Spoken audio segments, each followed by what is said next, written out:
ये वीडियो सिर्फ वर्दी के दीवानों को, बहुत सारे बच्चे हट्टे कट्टे होते हैं, उनको लगता है और महसूस भी होता है अंदर से कि मैं पुलिस के लिए बना हूँ, मेरा पुलिस में सिलेक्शन हो जाए तो मेरा बचपन का सपना पूरा हो जाए। ठीक है, और जिन बच्चों का रोल नंबर नहीं आया है वो अपना एक बार आइडिया सा देंगे किस कट ऑफ पर आप हैं, तो एक वीडियो कट ऑफ पर देखेंगे चौथी लिस्ट आएगी या नहीं आएगी। उम्मीद तो है 99% की चौथी लिस्ट और आएगी लड़कों की।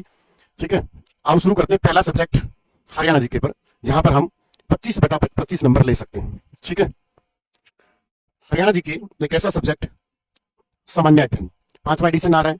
आप ऐप में जाके बुक के फोल्डर से ऑर्डर कर दो, बट अभी वेटिंग है, 15 तारीख से बुक डिलीवर होगी, अभी नहीं होगी। ठीक है, क्योंकि अभी प्रिंटिंग चल रही है।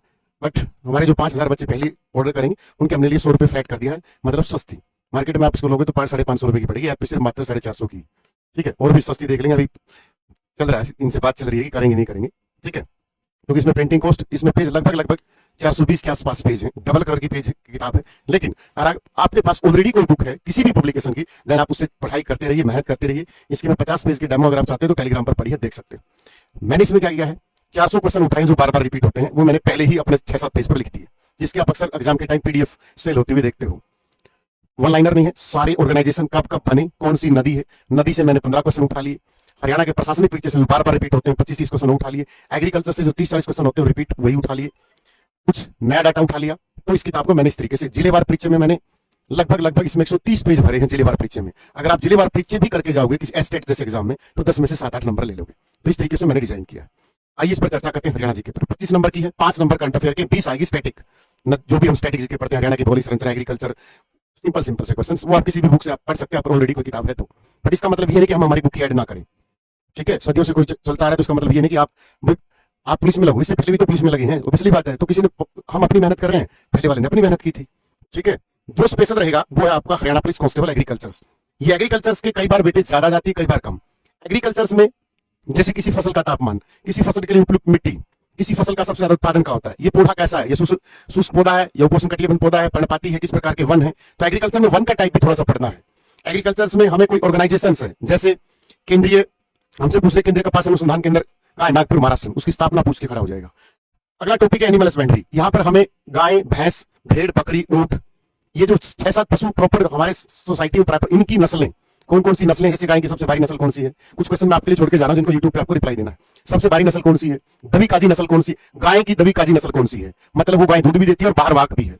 सबसे भारी भैंस की नस्ल कौन सी है, नैरोडी नस्ल किस पशु की है, नैरोडी नस्ल किस पशु की है। तो इस तरीके के क्वेश्चन हमें एनिमल हस्बेंड्री में देखने को मिलेंगे।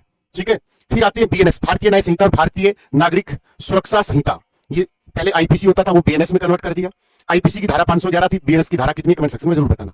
ये जो टॉपिक है ये हमारा सिलेक्शन निर्धारित करेंगे, क्योंकि हम सोचे कि यहां से कई बार क्या होता है एक भी क्वेश्चन ना पूछे। पिछली बार क्या हुआ था, मेल कांस्टेबल में एक भी क्वेश्चन नहीं पूछा, फीमेल कांस्टेबल में 8 क्वेश्चन बीएनएस आईपीसी सीआरपीसी पूछ लिए। एग्रीकल्चर अलग जिसमें 6-7 क्वेश्चन थे, तो ऑन एवरेज 16 क्वेश्चन हो गए थे पिछले पेपर में, पिछली भर्ती में। तो निर्भर हमारी किस्मत पर भी निर्भर करता है कि यहां से आएगा या नहीं आएगा।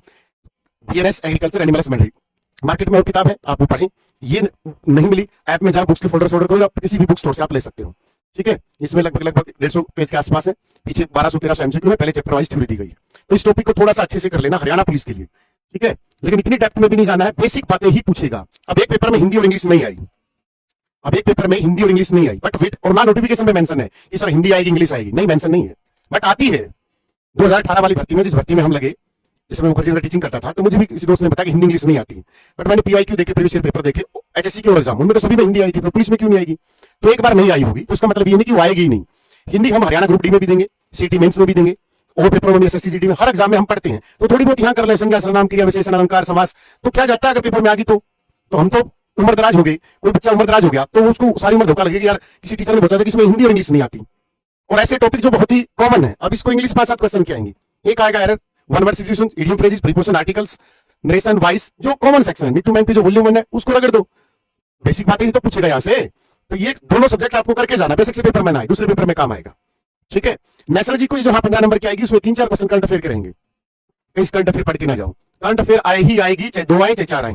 ठीक है, कौन सी घटना का भूमि, और यहाँ जो नेशनल जी के है वो आपको 9th और 10th की एनसीईआरटी या भिवानी बोर्ड की पढ़नी है।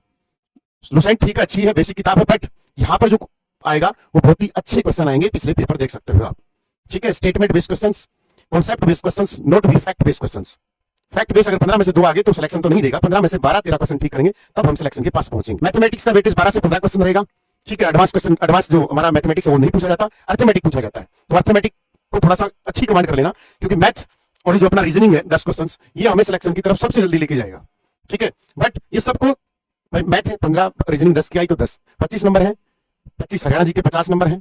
ठीक है, नेशनल जी के 10-12 ठीक हो गए, तो हम 75 से 80 के बीच अगर एट प्रेजेंट अभी स्कोर बन रहा है, पेपर तक आप 85-86 पहुंचोगे, तो ऐसा कोई माइकल नहीं कि सिलेक्शन रोक देगा। कंप्यूटर्स के क्वेश्चन 4 से 5 पूछे जा सकते हैं। ठीक है, आती है पुलिस में, वेटेज थोड़ा सा 7-8 का भी हो सकता है, तो कंप्यूटर का बेसिक भी जरूर करना है, कहीं इसको छोड़ के चले जाओ। ठीक है, फिर आपको अगर अपनी किताब है PYQ मंत्रा, अब कई तो इसी को नेगेटिव है, बुक की ऐड कर रहे हैं, हम टीचर हैं, पढ़ा रहे हैं, किताबें हम नहीं बेचेंगे तो आसाराम बेचेगा किताब। PYQ मंत्रा बुक है बेटा, आप ऐप के बुक से फोल्डर में जाओ, पढ़ो, 50 पेपर है, अगर अच्छे से कर लिया तो हरियाणा का ऐसा कोई एग्जाम नहीं जहां से आपको 15-20 क्वेश्चन नहीं फंसेंगे। PYQ मंत्रा में कोई भी पेपर हो, डेली क्लास नोट्स बनाने ही बनाने हैं, चाहे आप सेल्फ स्टडी करो कोई किताब से, बट अपने खुद के नोट्स बनाओ प्लीज। आप यकीन नहीं करोगे, मैं अपना रूटीन बता देता हूं, आज भी डेली लिखता हूं। अगर मुझे कल कोई क्लास लेनी है तो मैं आज रात को कंटेंट तैयार करके सोऊंगा, सुबह रिवीजन भी करूंगा, तो मैं लिखूंगा। लिखने की आदत दुनिया की सबसे महानतम हैबिट होती है। कोई सामने किताब रखी है, आप लिख ही नहीं रहे, आप दूसरे से रोटी लेके खा रहे, खुद रोटी बनाई बहुत टेस्टी लगती है, और यहाँ नोट्स की बात हो रही है तो बहुत ही गजब का खेल होता है। खुद नोट्स लिखो डेली, जो भी पढ़ो उसको लिखो बार बार। आप कोई बोले सर मैंने बना लिए, फिर बनाते रहो, कोई दिक्कत नहीं, बार बार रिवीजन करना है उस चीज का। क्या करना है? रिवीजन करना है खूब सारा। ठीक है, और डेली मॉक टेस्ट की आदत लगाओ प्लीज। जो भी बच्चे CGL, CPO, CHSL, MTS या UPSC में ऐसे राइटिंग की प्रैक्टिस करते हैं, उनसे पूछना कि लिखना कितना महत्वपूर्ण है। पढ़ने से ज्यादा लिखना जरूरी है। सुनना अलग हैबिट होती है, लिखना और भी बड़ी हैबिट होती है।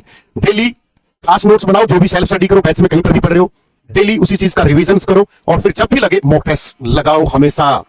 फिर मॉक टेस्ट में नंबर बन रहे 50, हताश होने की जरूरत नहीं है। 50 जो हमसे गलती हुई है, उन गलतियों की तरफ देखो, और अपनी इस गलती को, अपनी इस कमी को स्ट्रेंथ में कन्वर्ट करने का सबसे बड़ा मेथड कौन सा है? मॉक टेस्ट है। कैसे? जैसे ही मॉक टेस्ट लगाओगे, हमें पता चलता जाएगा कि हम ये सब्जेक्ट हमारा स्ट्रॉन्ग हो रहा है। धीरे धीरे इन गलतियों वाले टॉपिक को हम बार बार रिवीजन करें। होता क्या है, हम पढ़ पढ़ के बोर हो जाते हैं। मॉक टेस्ट वो चीज है जो हमें हमारी स्ट्रेंथ और वीकनेस बताता है। अगर हम आज 70 पे पहुंच रहे हैं और 30 क्वेश्चन गलत हो रहे हैं, तो ये 30 क्वेश्चन फिर दूसरा तीसरा मॉक दो, चौथा दो, तो हमें 30 में से छंटनी लग जाएगी। पता लग जाएगा कि यार ये जो 25 क्वेश्चन है, ये तो मैं सेम टॉपिकों में से गलत कर रहा हूं। ठीक है, कि 25 क्वेश्चन तो मैं सेम टॉपिक में से गलत कर रहा हूं। अब उन टॉपिक को छंटनी कर लो, लिख लो, अपने पेज पर लिखने की आदत डालो।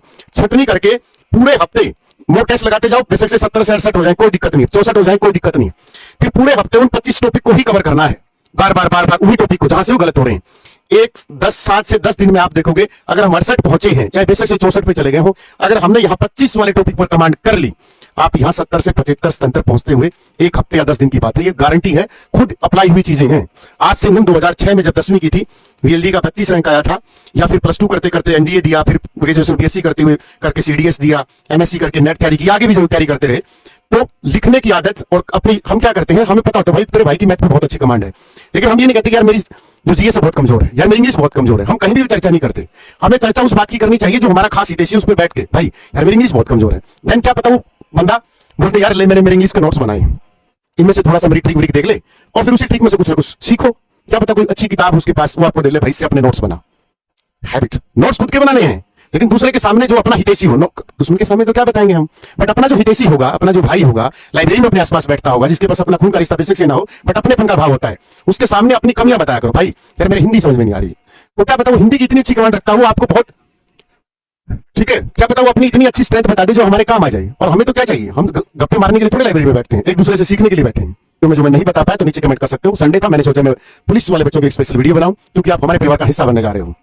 ठीक है, 93 बैच आया, जब भी आए तो मिले बच्चे, तो अपनापन सा फील होता है। और ऐसा नहीं कि पुलिस में ही होता है, कोई बच्चा किसी भी प्लेटफॉर्म पे पढ़ता हो, जब वो सरकारी नौकरी लगता है तो एक पूरा परिवार बनता है उससे, कि हाँ हमारे परिवार में उजाला आया है।